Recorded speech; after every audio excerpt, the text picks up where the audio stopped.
this T-shirt I'm particularly proud of, because this went to Birmingham with me in 1998, so I shall certainly wear it again this summer when we return. And this I got this one I got in Cologne the following year, where we got, of course, the first big debt write-off.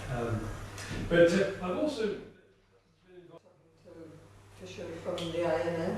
And like one of the examples I gave, I said, well, millions of pounds were loaned to that murderous psychopath Idi Amin, and someone said to me, "Oh, well, that was an interesting talk." Okay, other examples as well. That was a very interesting talk, David. Do you have it, in writing? Can you let us have it on the computer, a copy? Well, you ask an academic question like that, and he gets nervous, So, and I was new to things at that stage, so I went to the Tier Fund and their research department and went, check this for me before I put it out. And I was wrong, of course. Western banks did not loan millions to Idi Amin, they loaned hundreds of millions, over £500 million. And we're talking about a man here that was responsible for the murder of an estimated 19% of his population. I mean, you're talking about a reign of terror, and that was financed by loans from Western banks.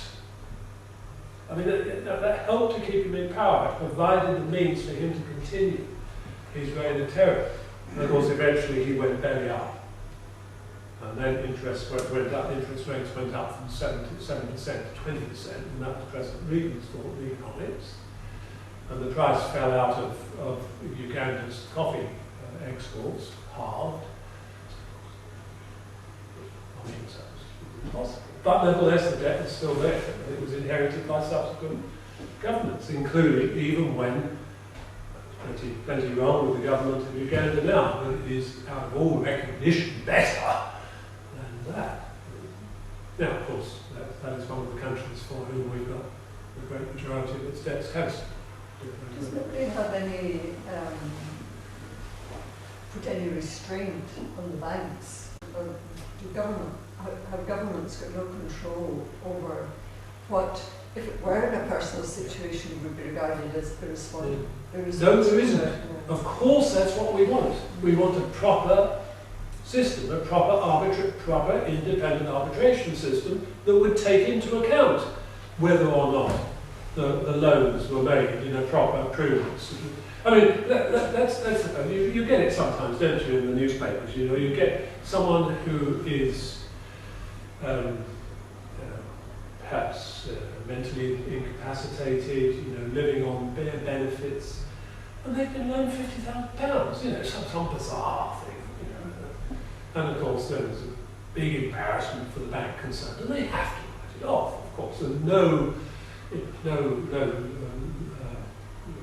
court in the land would enforce the repayment.